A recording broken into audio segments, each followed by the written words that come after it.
we think and feel on a continuum. So we think like over and over again, we think we feel, we think we feel. And when you're making these personal development changes, your body isn't going to be responding the same way. You're going to start to feel good. It's going to be like, okay, like I'm not feeling that usual anxious feeling because I'm changing my thoughts.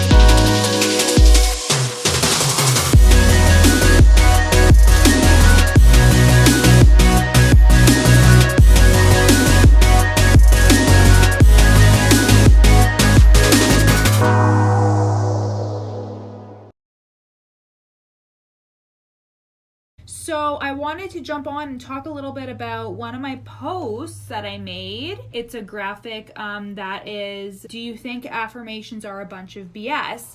And that is because when you are affirming something to yourself, so when you are saying something like, I am worthy of being compensated massively for my efforts, when you say something like that and you don't believe it, it can be really hard for you to continue saying it because you physically don't believe it. And there's a difference between cognitively believing that something is true and feeling it in your body.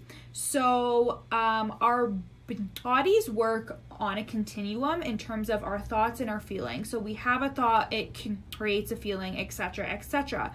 But something that I learned from Dr. Joe Dispenza was our emotional quota. And our emotional quota is basically how we are used to feeling. And our bodies are used to feeling a certain way because it's facilitated by the thoughts that we're having. So if we're having the thought of, I'm not good enough, our physical selves are used to the feeling of, okay, I don't feel good enough, so I feel sad, anxious, angry, whatever the negative emotion is.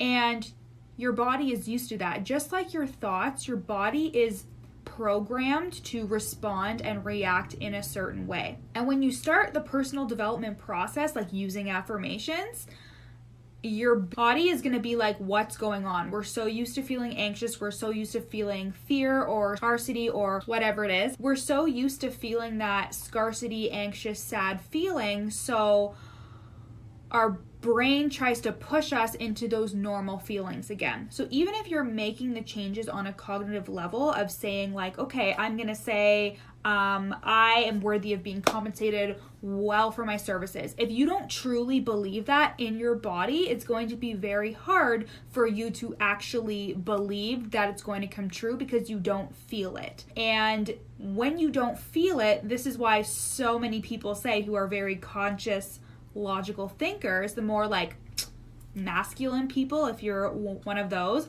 let me know. But if you've ever said before, this isn't going to work for me, like journaling, meditation, EFT, it's because you're very much into that conscious part of your brain, and that is affecting your feeling part of your body. So again, we think and feel on a continuum. So we think like over and over again, we think we feel, we think we feel.